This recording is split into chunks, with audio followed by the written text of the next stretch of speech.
In just a moment, you'll hear James Stewart as the six-shooter, just one of the many great stars brought to you Sundays on NBC. Every Sunday, hear Hume Cronin and Jessica Tandy in The Marriage, Sir Laurence Olivier on Theatre Royal, Lawrence Tibbett with the Golden Voices, Helen Hayes, Frederick March, Rex Harrison, and Lily Palmer on the NBC Star Playhouse. All of them heard only on NBC. James Stewart as the six-shooter.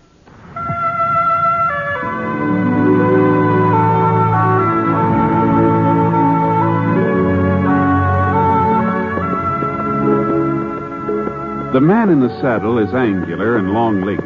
His skin is sun-dyed brown. The gun in his holster is gray steel and rainbow mother of pearl, its handle unmarked. People call them both the six-shooter. The NBC Radio Network presents James Stewart as the six-shooter, a transcribed series of radio dramas based on the life of Britt Ponset, the Texas plainsman who wandered through the Western Territories, leaving behind a trail of still remembered legends. Now, in just a moment, immediately following this important announcement, you'll hear Act One of The Six-Shooter. Meet the safe driver. If you know what makes him stay alive on the highways, you may be able to follow his good example. He always keeps his car in A1 mechanical condition. He shows courtesy for other drivers. He knows that speed is his greatest enemy. And most important, he knows and obeys the laws. Remember, few accidents happen with safe drivers. Are you one of them? Now, Act One of The Six-Shooter, starring James Stewart.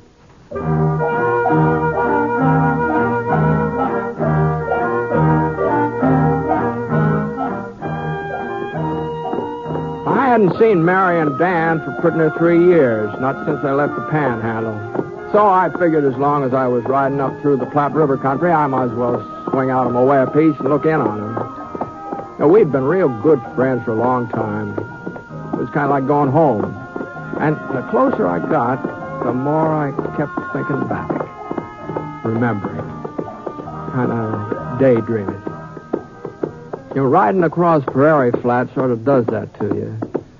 Your horse, he kind of finds his own trail mostly, and you just slouch easy-like in the saddle and listen to the hoofbeats, steady, regular. Things you haven't thought about for years sneak into your head. Anyhow, I still had a day to go, and I was watching out for a good spot to bed down when I saw this campfire up ahead. Well, the way I figure, human beings are always better company than coyotes, so I gave Scar a flick with the reins and headed up toward it. Whoa, easy now, boy. There we are. Easy. Ah, howdy. Hiya. You'd rather camp private? Well, climb down. Pour yourself some java. Oh, thanks. Easy, boy. Whoa. Gee whiz, that smells good. Yeah. You, any notion about how far it is Walnut Creek? 20 miles or so, I reckon. That where you're going? Yeah, I was stopping over there. A couple of friends there I haven't seen in quite a while. Uh-huh. Yeah, a fellow there I ain't seen for a while, neither. That's all. Hey, by George, there's good coffee. Yeah, I've been hunting him for over 3 years. Finally located him. I'm going to kill him. Uh-huh. How come? He murdered my kid brother 4 years ago in Laredo. Shot him down in the street. Yeah.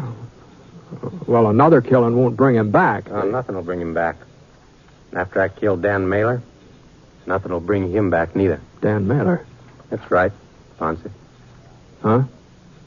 Yeah, I knew who you was. As soon as you rode up to that fire and I got a look at that gun of yours. Britt Ponset. The fellow they call the six-shooter. Well, you must have known I was a friend of Dan's. How come you told me all this? Well, I figure you'll warn him. And that's fine with me. I want him to know. Have time to get scared, maybe try to run away. I like it if he runs a while first. I'll catch up with him. You tell him that, Ponset. You tell him Red Lawson's coming to kill him. And there's nothing he can do about it.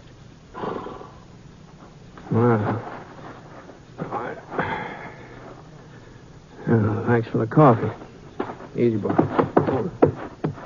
Now, Lawson, I reckon Dan won't run. I'll be seeing you. Come on, boy. Come on.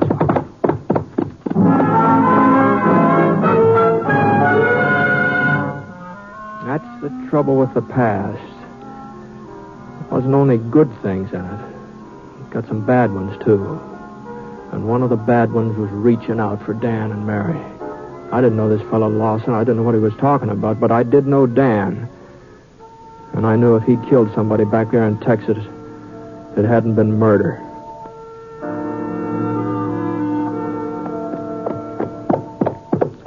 It was long about middle of forenoon when I rode up the dirt road between the rows of cottonwoods, turned into the yard.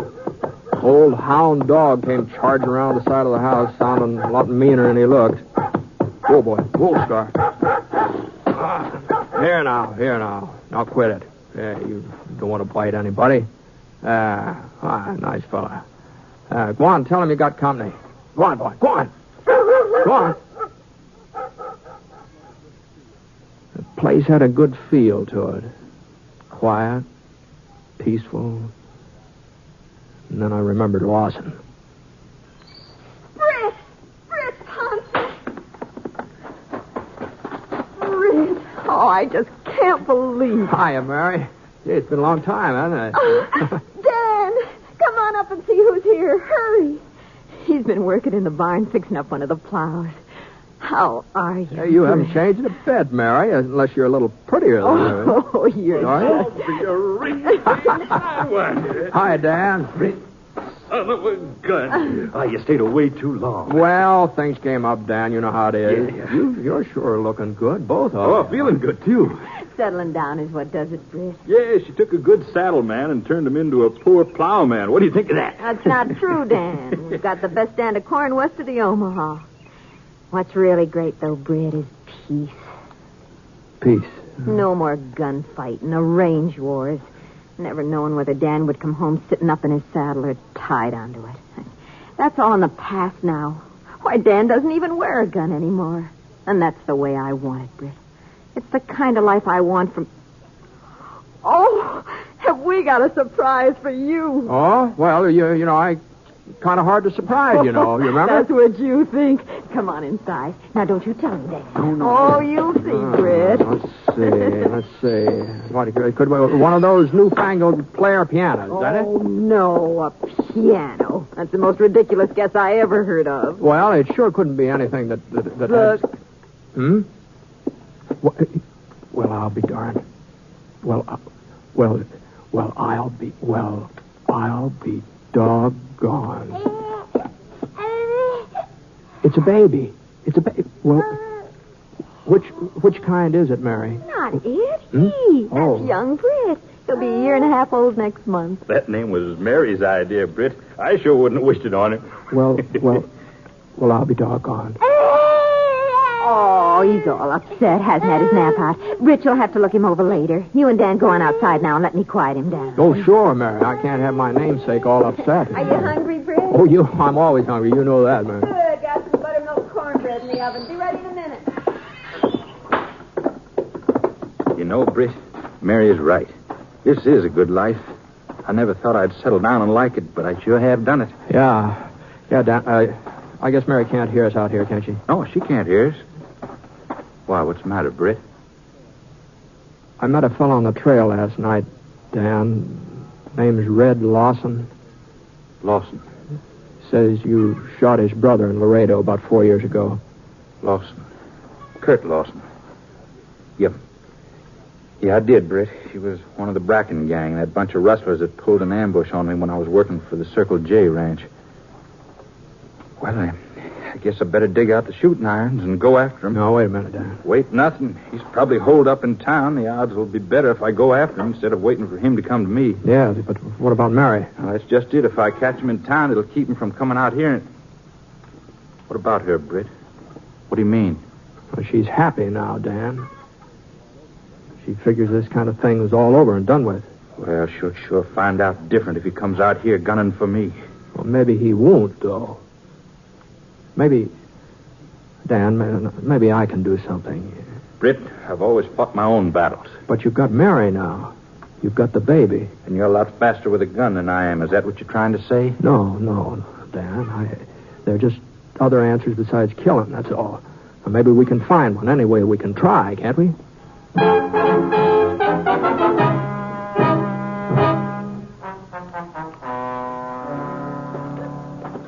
I saddled up Scar a bit early the next morning and rode into town alone.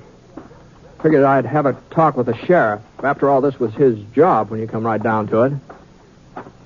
Well, he wasn't in his office at the county jail. He was out of town for the next 3 days. So I walked down the main street trying to figure out what to do. This wasn't much of a town. Walnut Creek. There's a couple of blocks of clapboard buildings, a boardwalk along the front of them, sheet iron awnings up over, and nothing much stirring but the dogs. Sleepy, quiet, real nice and peaceful. For everybody except me. Britt! Huh? Oh, Mary. Oh, now. Oh. Well, you were certainly an early bird this morning. Well, Mary, does Dan know you came into town by yourself? Well, I don't know, Britt. I come in alone every day or two. Why shouldn't I?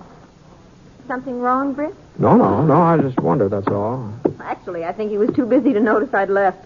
You know what he was doing? Cleaning his guns. You're a bad influence, Britt. Well, I think you've started him thinking about things... Well, Ponset, how about it? You give him my message? What? Lawson. Mary, I'll see you later, huh? Well, all right, Britt. Oh, now, there ain't no need of the lady. No. Like that. Goodbye, Mary. I'll see you later, huh? Well, all right, Britt. If you say so. Giddy up. Come on. Mary, huh?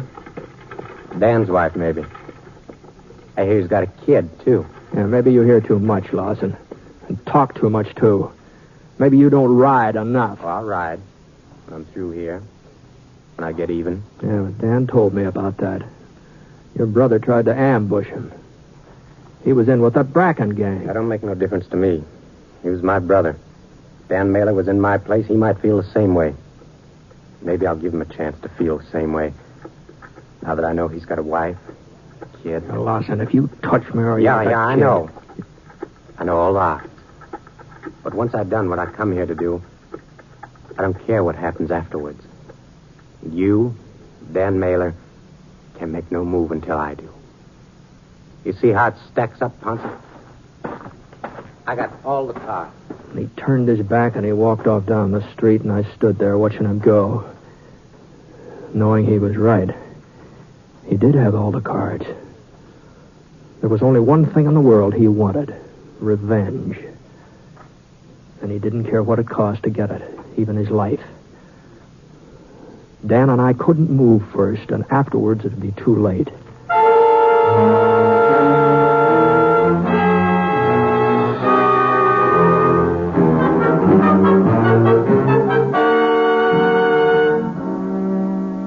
We'll return to James Stewart as the six-shooter in just a moment.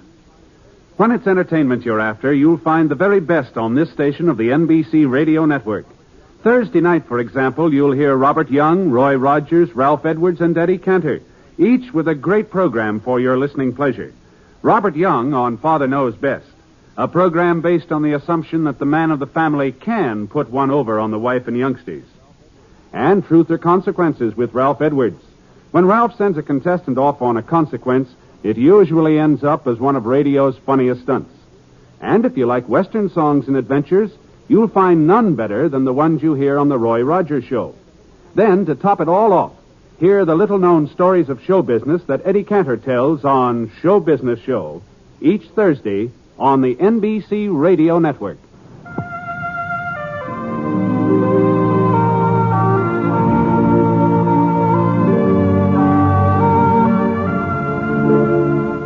Now, Act Two of The Six-Shooter, starring James Stewart as Britt Ponset.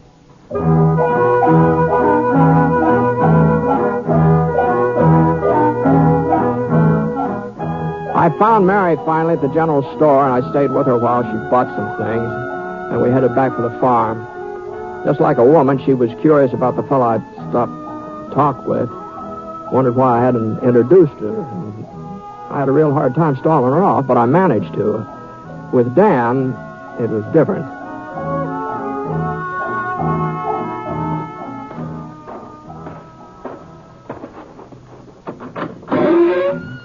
Dan? Are you in there, Dan? Yeah, come on in, Britt. Been cleaning my guns. Oh, forget it, Dan. There are better ways. Yeah? You got one figured? No, not yet. I saw Lawson in town a while ago, Dan. Oh? You talked to him any? Yes, I talked to him. I reckon you better stay close to Mary and the boy. Why? What do you mean? What do you mean, Britt? Did he say anything? No, not exactly. He saw Mary in town, though. Why, that dirty... No, I didn't let him talk to her, Dan. She wondered about it, though. She'll probably ask you later. That settles it, then. I hadn't even thought of that side of it. Britt, I'm going after him. You wouldn't have a chance, Dan. You're selling me kind of short, ain't you? No, I don't mean it that way. Lawson wouldn't draw even if you called him. That's not what he's after, don't you see? You'd have to kill him in cold blood, and I don't think you could do that, Dan. No, I couldn't. Not even Lawson. What are we going to do, Britt?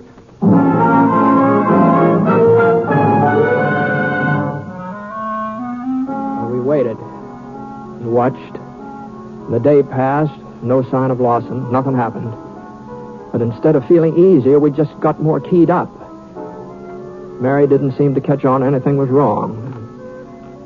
And then supper was over and the night started to come on, and we just sat around talking while Mary got the baby off to sleep, singing to him and rocking him. The katydids start chirping close. Way off toward the hills, the coyotes took up and answered them. Inside it was sort of quiet and gentle. I think he's finally drifted off. Yeah, he looks sound asleep. Just look at him lying completely helpless and so lovable you could just eat him. Well, I suppose he'll get himself some hair and teeth someday. Maybe look a little more human then. Dan, that's a fine way to talk about your own son. That's when I heard it. Sound outside. A horse stamped just one or two times, like somebody was holding too tight a rein on him. Scar and Dan's stock were all in the corral over next to the barn. This was right up close to the house. I didn't let on to Mary or Dan. What's the matter, Britt? You getting restless? No, it's too many years on the trail, I guess. I think maybe I'll amble outside. I get a little fresh air. Well, watch out for the coyotes, Britt. They're growing big around here. Dangerous, too. Yeah, I'll keep an eye on it. Coming out of the light that way, I was blind as a bat. I stopped on the porch. I waited a minute so I could get used to the dark. And I stood there listening to the sounds coming out of the night. The katydids, the coyotes. Then I heard it again. I moved around the corner of the house.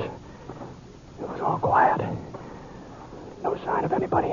I drew fast and fired at the flash. Then I could hear a horse getting away. Britt, you all right? Yeah, Dan. I lost him. He got away. What in the name of heaven were you trying to do? You all right, Mary? Small thanks to you if I am. That first shot didn't miss me or the baby by more than 6 inches. Well, I'm sorry, Mary. There was a coyote out there, and I didn't realize... Didn't realize, you fool. You might have killed us both, and you didn't realize. Stop it, Mary. Britt was... No, she's right, Dan. It was my fault. I just didn't think, that's all. Britt, I think you've worn a gun so long it's beginning to affect your mind. Yeah, maybe you're right. Look, I think maybe I'll ride into town for a while, if nobody minds. I'm awful sorry, Mary. I'll see you later. I ought to go with him, Mary. Why? After a fool trick like that, he ought to be alone. Nobody should be around him. It isn't safe to be. Oh, you don't understand, Mary. You just don't... Well, let's go back in the house. Yeah. What? Let's all go back in. Dad. Lawson. Why, you... Easy, Mailer. You see how it is. Gun ain't pointed at you. One crazy move and your wife will get it. All right. Let's all go inside. Go on, move.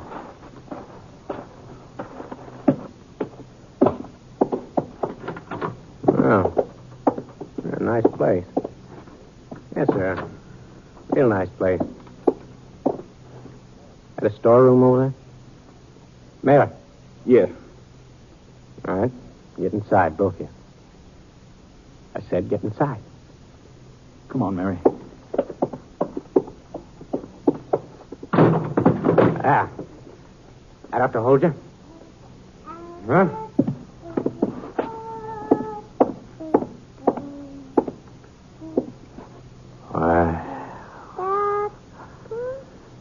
Now.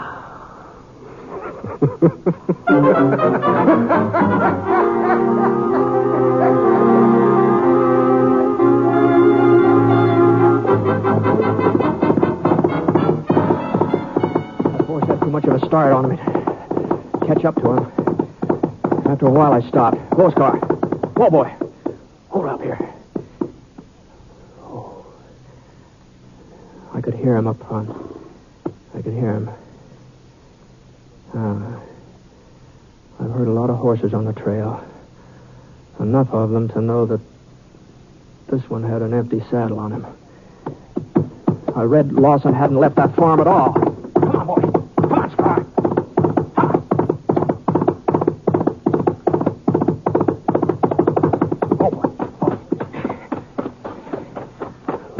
Anywhere around here. Dan? Where's this? Where's that? Dan? What? Oh, the storeroom. Oh, all right, just a second. Wait till I get this. I'll try and get this door open. Where is he? There's nobody here, Dan. The baby. What? Where's the baby? I don't know. Dan. Lawson was here, waited for you to leave, and locked us up. He kept coming over to the storeroom door, telling us what he was going to do. He said he'd burn the house, all kinds of things. He couldn't have got away. He was here just a minute ago. And he has the baby. Britt. Wait a minute. He's got to come over here to the barn to get the horse. Grab your gun. Come on, Dan. Stay here, Mary. Don't come out of the house.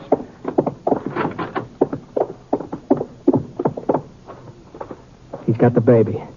This won't be easy. I know. I can't figure why he waited. He had all of us. I can't figure it. Yes, he's waited 3 years. He just wanted to enjoy it, that's all. All right, come on. We better separate. No use making it easy for him. Right, Britt. Hold it.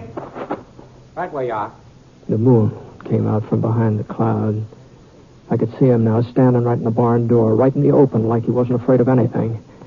And then I saw why he wasn't afraid. He was holding a gun in his hand, not pointing it at us, though. It was aimed at a little bundle squirming in the hay behind him. I reckon you can see how things stand. One movement's all over for the kid. All right, Mailer. Drop your gun. I'm the one you're after, Lawson. All right, you got me. How about leaving Mary and the baby out of it? I killed your brother. They didn't. Hey, you'd miss him, though, wouldn't you?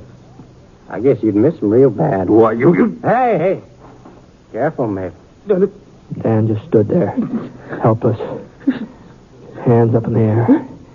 The moon was out full now.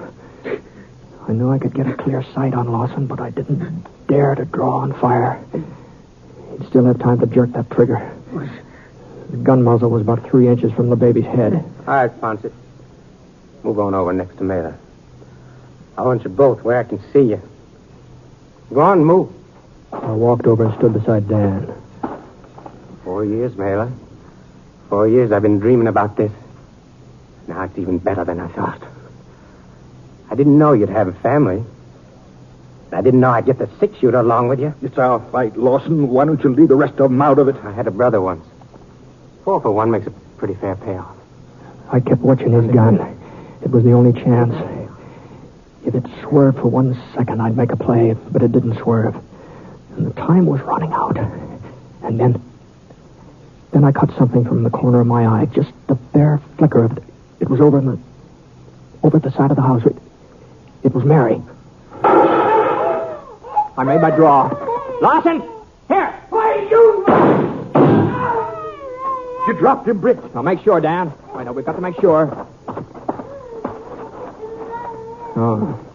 Is that sure enough for you? Yeah.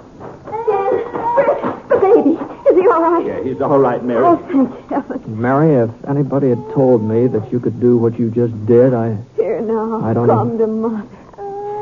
You mean after the way I've always felt about guns? And after you tried to keep all this from me? Well, Dan told me all about it when we were locked in the storeroom. Oh, there now, darling. It's all right now. Britt, I saw what was happening out here, and I remembered the rifle, and, well, after all, I mean, there was nothing else to do. All right now, darling. All right.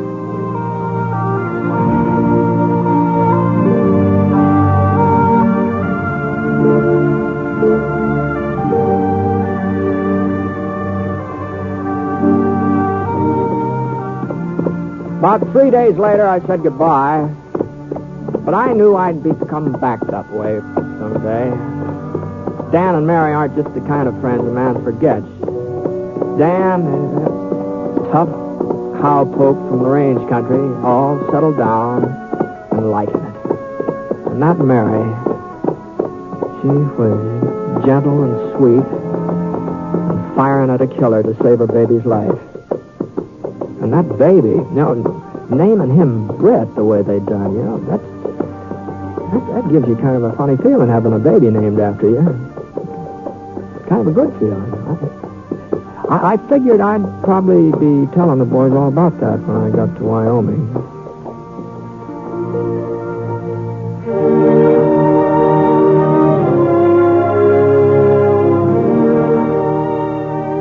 The truce in Korea doesn't mean we should stop writing letters to our men and women in service.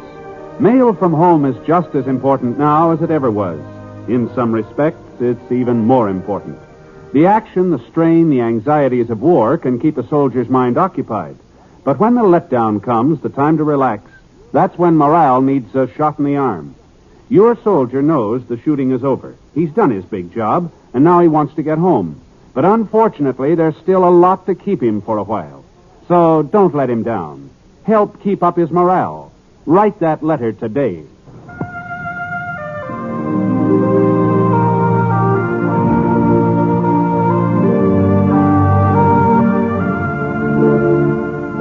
The Six Shooter is an NBC Radio Network production in association with Review Productions. It is based on a character created by Frank Burt. And today's transcribed story was written by Les Crutchfield. Mr. Stewart may currently be seen in the Universal International picture Thunder Bay.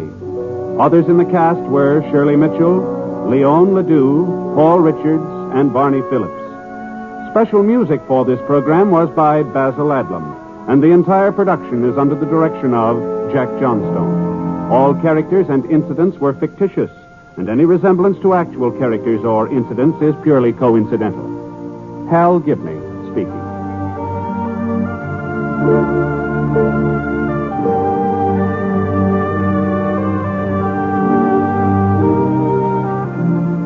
Enjoy thrilling historical adventure in Stroke of Fate tonight on the NBC Radio Network.